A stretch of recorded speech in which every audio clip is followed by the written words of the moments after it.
اللہ علیہ کے پاس نا ایک بوڑھی اماں اپنا بیٹا چھوڑ گئی.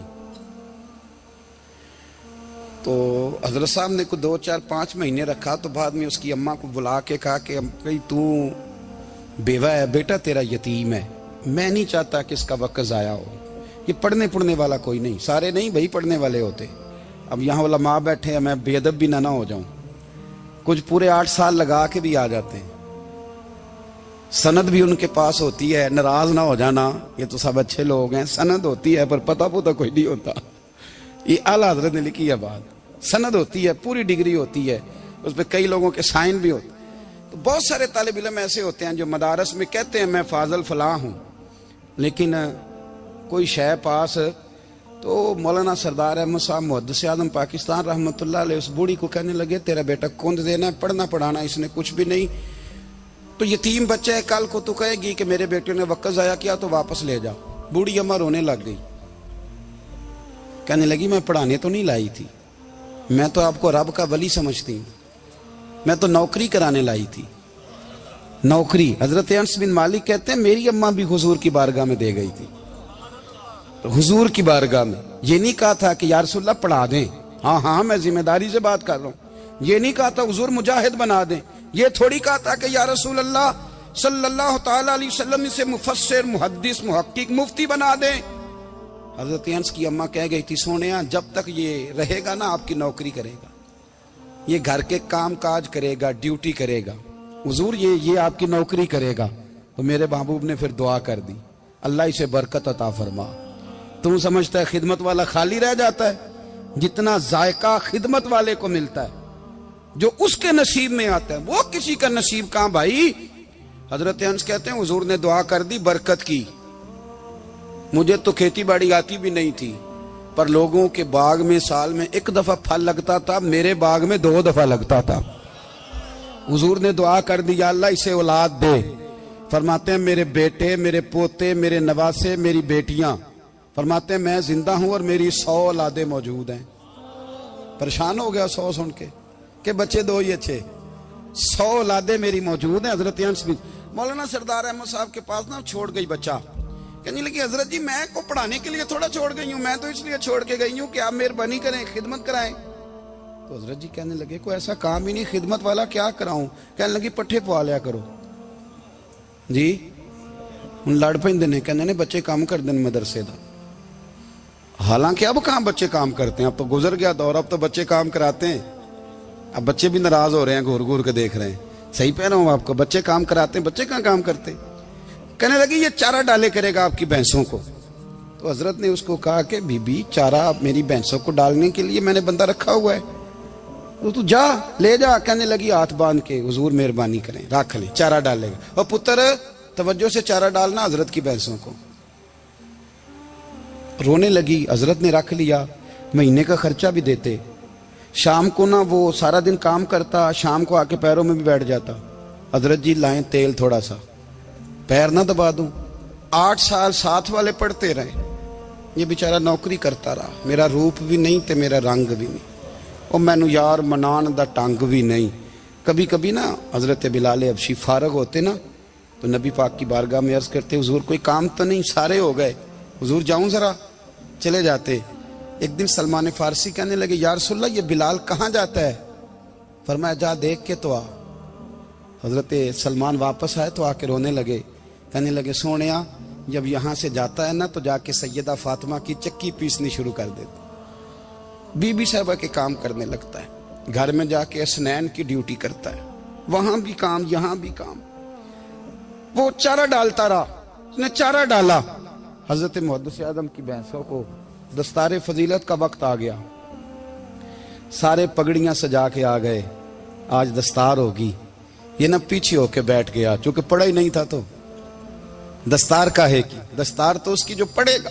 ہم نے تو پڑھا ہی نہیں, ہم نے تو یار پڑھا, گھر پڑھا, ڈیوٹی کری. حضرت محدث اعظم رحمۃ اللہ علیہ کے ہاں جب اعلان ہونے لگا نا کہ اب دستار ہوگی, تو حضرت نے پہلا اعلان اس کا فرمایا. تو مجھے والا بندہ کپڑے بھی کدی کدی بدل دے نا. وہ کہتا ہے جس حال میں بھی تھا میں پلٹ کے دیکھنے لگا کہ پڑھا پڑھایا تو ہے, کوئی شے نہیں.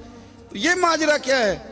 پیچھے سے اٹھ کے آئے, تو کہتے ہیں باقیوں کی دستار کسی عالم نے کی, کسی صوفی نے کی, لیکن یہ بھینسوں کو چارہ ڈالنے والا جب آیا تو محدث اعظم نے فرمایا پگڑی کے بال کو کوئی ہاتھ نہ لگائے, یہ ساری دستار میں نے کرنی ہے. اور فرماتے ہیں حضرت بال بھی دیتے جاتے تھے اور آنسو بھی بہاتے جاتے تھے, ماتھا بھی چومتے تھے, اور فرماتے تھے دستار کے بعد چلا تو نہیں جائے گا یار, مجھے تو عبادت بھی نہیں رہ گئی, مجھے تو چابیوں کو بھی نہیں پتا کون سی کہاں رہتی ہے, جائے گا تو نہیں تو رو پڑا, کہنے لگا سونے جائے تو وہ جس کے پلے کچھ ہے ہو, آتا جاتا تو ہے کچھ نہیں, مجھے کس نے رکھنا ہے, میں نے کہاں جانا ہے, ادھر کہاں تو ادھر ہی رہوں گا. وہ اس طالب علم کے سارے استاد بھائی کہتے ہیں اس نے دستار کرائی, پڑھا پڑھایا کچھ نہیں, پر جو مسئلہ اڑ جاتا تھا نا, وہ جو اڑ جاتا تھا نا, وہ جا کے اس سے پوچھتے تھے تو کتابیں کھولنے کی ضرورت نہیں پڑتی تھی.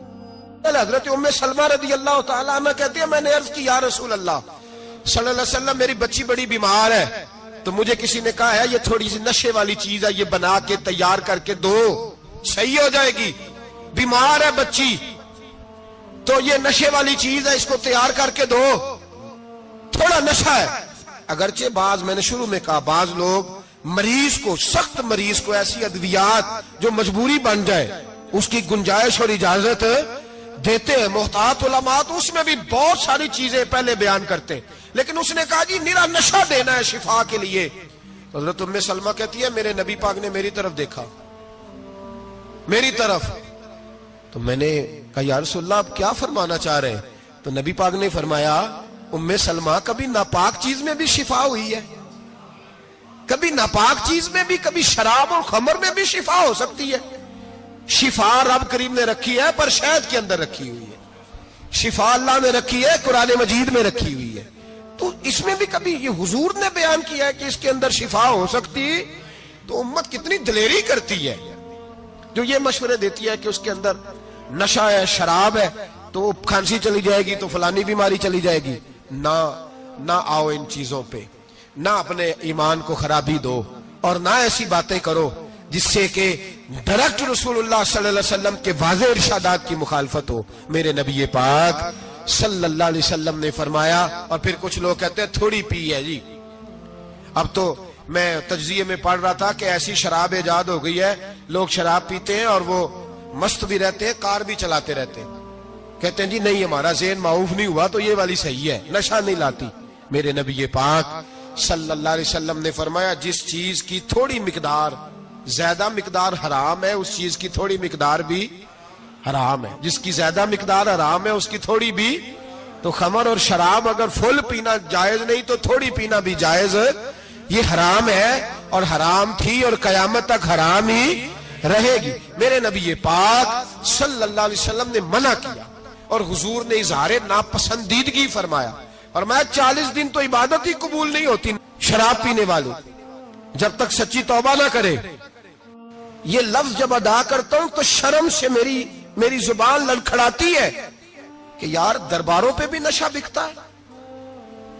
میں یہ بات کر رہا ہوں صوفیاء کا ترجمان, درباروں پہ, مزاروں پہ, اور سجادہ نشینوں تمہیں زمین نگل جائے, آسمان تمہیں لے اڑے, تم پر قہر نازل ہو, تم نے باپ دفن کر کے تو وہاں نشے کا اڈا بنا لیا, ماؤں سے بیٹے چھیننے لگے ہو, عورتوں کے سروں سے کپڑے چھیننے لگے ہو, سہاگ مارنے لگے ہو, بیٹیاں اور بیٹے یتیم کرنے لگے ہو, نشہ بیچتے ہو درباروں اور مزاروں پہ.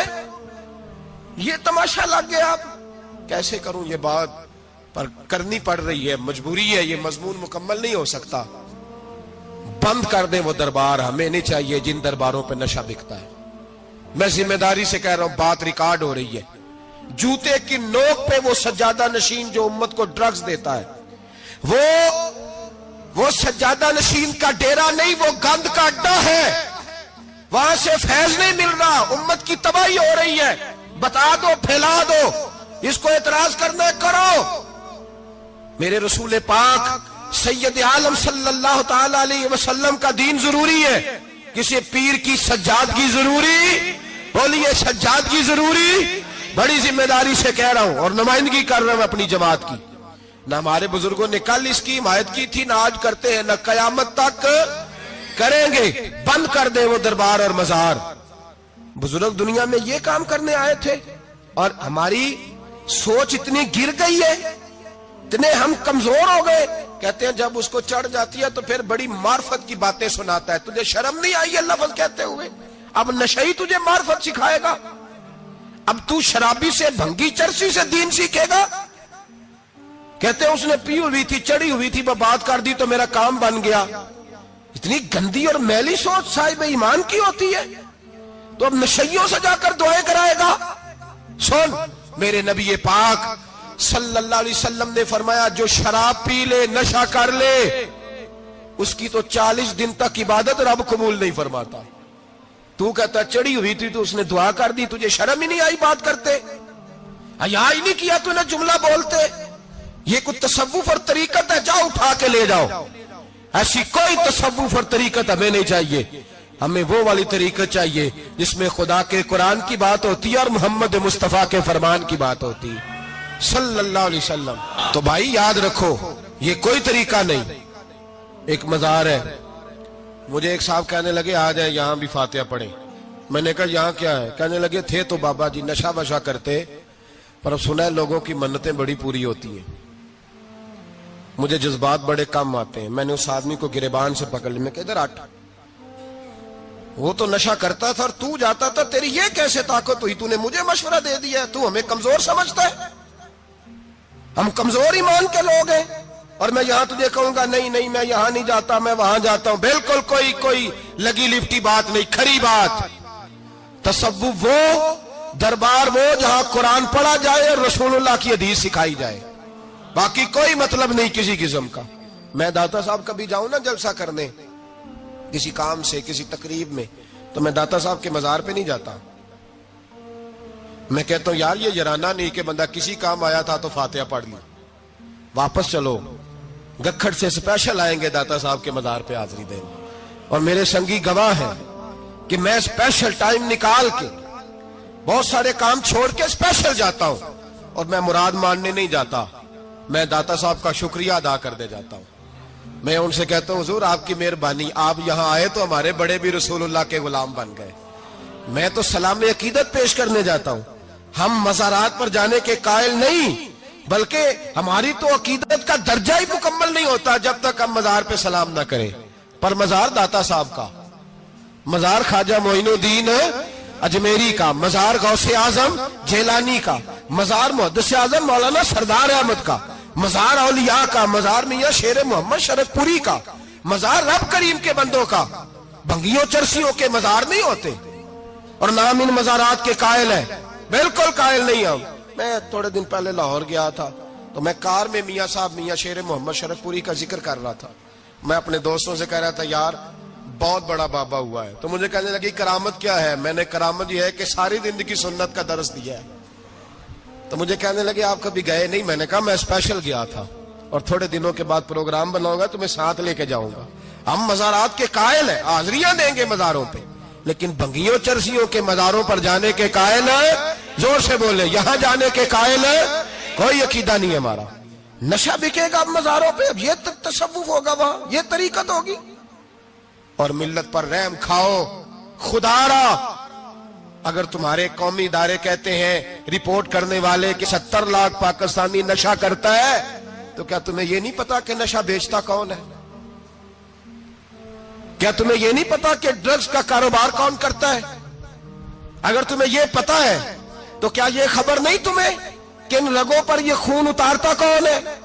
میں اپنے بزرگوں سے معذرت کے ساتھ، نشے کا آغاز، ناراض تو نہیں ہو جائیں گے بزرگ، نوجوانوں کو میں لتاڑ لیتا ہوں لیکن بزرگوں کی عزت کرنا سنت ہے، تو میں بزرگوں سے معذرت کے ساتھ یہ یوں سمجھ لیے خوگرے حمد سے تھوڑا سا گلا بھی سن لے۔ نشہ سگریٹ سے شروع ہوتا ہے، سگریٹ سے۔ میں تمباکو کو حرام نہیں کہتا، یہ فتویٰ نہیں دے رہا۔ تمباکو کا حکم وہی ہے جو مولی کا ہے، جو کچے پیاز اور لہسن کا ہے، کہ آپ جب کھا لیتے ہیں تو منہ سے بدبو آتی ہے، تو آپ مسجد میں آئے تو آنے سے پہلے مسواک کریں، منہ صاف کریں، پھر آپ آ جائیں۔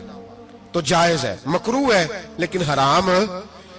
لیکن تمباکو سے آگے جب حالات بڑھتے ہیں، تجزیہ نگاروں نے لکھا ہے کہ ہمارے پنجاب کے کچھ علاقوں میں اب سگریٹ سے نکال کے نا، پہلے بھی بھرتے تھے لوگ اس میں بڑا کچھ، اب پتہ ہے کہ نیا نشہ ایجاد کیا ہے.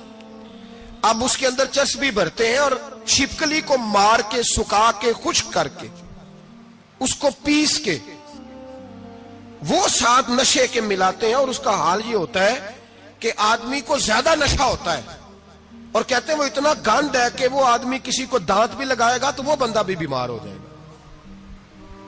کیا یہاں لوگ اسپرٹ نہیں پیتے آپ کے ملک میں؟ اور ہم کبھی سڑک پہ جاتے ہیں تو نشئی کو دیکھ کے مذاق کرتے ہیں، دیکھنا میں ہارن لگاؤں گا تو گاڑی کے ہارن سے گر جائے گا. لیکن تجھے پتہ نہیں کہ یہ کسی ماں کا بیٹا ہے، پتہ نہیں کسی بیوی کا شوہر ہے. ایک ہمارے دوست ہیں، بزرگ ہیں، ان کا داماد فوت ہو گیا، نشہ کرتا تھا. تو میں تعزیت کرنے ان کے گھر پہنچا تو کھڑے ہو گئے ہاتھ باندھ کے، کہنے لگے حضرت صاحب باقی ساریاں گلاں چھڑ دیو، صرف نشے تے تقریر کریا کرو. وہ جب جیتا تھا تو تب بھی اس کے بچے یتیم ہی تھے، یتیم ہی تھے. میری بیٹی جب میرے گھر آتی تھی اور میں اپنے پوتوں کے اترے کپڑے اسے پہننے کو دیتا تھا تو میرا کلیجہ پھٹتا تھا. اور میری بیٹی اس کی زندگی میں بھی بیوہ کی زندگی گزار رہی تھی، وہ میری بہوؤں کے اترے ہوئے کپڑے پہنتی تھی. کوئی دعا کرو، کوئی جلسے کرو، یہ لت ختم ہو جائے. اور کہنے لگا اب میرے وہ چلا تو گیا ہے، دادا دادی اس کے پہلے کوئی نہیں، چچا ہے کوئی نہیں، جب تک تو میں زندہ ہوں ان نواسوں کو کوئی روٹی کا لقمہ، کوئی کپڑا مل جائے گا. لیکن سوچتا ہوں میں بوڑھا ہوں، مر گیا تو ان کو کوئی پوچھے گا بھی نہیں، کون ان کی خبر. اتنا ظلم اس قوم سے، اتنی زیادتی. اور آرام سے لکھ کر لوگ گزر گئے کہ یہ 70 لاکھ ہے، ان کا درد تو سمجھو، تکلیف تو سمجھو. 7 فٹ کا سونا جوان اور نشے کا عادی ہے تو کسی نالی میں پڑا ہوا ہے. اور میں نے کہا اس قوم کے ساتھ اس سے بڑا بھیانک مذاق کیا ہوگا. کوئی دانشور تھا بڑا ظالم، اس ظالم سے کوئی مشورہ لینے آیا، اس نے آ کے کہا تو بڑا ظالم ہے، بڑے کڑوے مشورے دیتا ہے، میرا ایک دشمن ہے، میں اس سے بدلہ لینا چاہتا ہوں، میرا دل کرتا ہے اس کا بچہ قتل کر دوں تاکہ وہ تڑپے. تو ظالم نے کہا اسے قتل نہ کر، وہ تو اس کا باپ 2-4 مہینے رو کے چپ کر جائے گا. پھر میں سخت سزا دینا چاہتا ہوں، مشورہ دے. تو اس نے کہا اس کے بچے کو نشے پہ لگا دے. جس کا بچہ نشہ کرے گا وہ باپ روز مرے گا، روز جیے گا، وہ ماں روز مرے جیے گی، نشے پہ لگا دے. اس قوم کے ساتھ سب سے بڑا ظلم یہ ہوا کہ ملت کا جوان نشے پہ لگ گیا، ڈرگز پہ لگ گیا. اتنے تباہ حالات ہوئے کہ جوان چڑھتی جوانیاں، اماں نے کتاب دے کے بھیجا تھا اور کالج سے واپس آئے تو نشے کے ٹیکے ہاتھوں میں پکڑے ہوئے، ٹیکے. اور آپ کے اس ملک کے اسلام آباد میں ایک دن میڈیا نے وہ خبر بھی وائرل کی اور وہ چیز بھی دکھائی لوگوں کو. 3 مہینے کا بچہ لے کے نشئی سڑک پہ آ گیا. اس نے کہا میرا نشہ ختم ہو گیا، میرا بچہ خرید لو، 2 پڑیاں دے دو. تو وہاں بیبیاں جو سن رہی تھی وہ بھی چیخے مار کے رو رہی تھی. یہ ظلم کیا اس قوم کے ساتھ، اور کرپشن کی لعنت نے اجازت دی سپلائی کرنے والوں کو کہ گلی گلی بیچے، گلی گلی. انہوں نے کچھ تھوڑا ظلم نہیں کیا ان حکمرانوں نے. اور ہماری اپوزیشن، اس کو نہ صرف اتنا پتا ہے کہ یہ جائیں اور ہم آئیں، اس سے زیادہ کوئی غرض نہیں. بھائی کرپشن کے خلاف نکلے ہو تم، نشے کے خلاف کس دن نکلو گے؟ جوئے کے خلاف کس دن؟ قوم تو مر رہی ہے نشے سے، اس کے خلاف میدان میں کب آؤ گے؟ صرف اتنا ہے کہ یہ جائیں اور ہماری باری آئے، اس سے زیادہ کچھ نہیں. جتنے مجرم وہ ہیں اتنے ہی تم بنتے جا رہے ہو. اور اگر آپ نے ابھی تک ہمارا چینل سبسکرائب نہیں کیا تو فوراً سبسکرائب کیجئے، ساتھ ہی بیل آئیکن پر کلک کریں تاکہ مزید آنے والی ویڈیو ہے وہ آپ کو وقت پر ملتی رہیں. اللہ حافظ. کافر اسی پچ ہو گیا، پھر تشبیہ مسلح کی کرنا، اساں ظاہر نوں رب من آئے باطن دا اللہ کی کرنا اساں ظاہر نو رب منیا اے باطن دا اللہ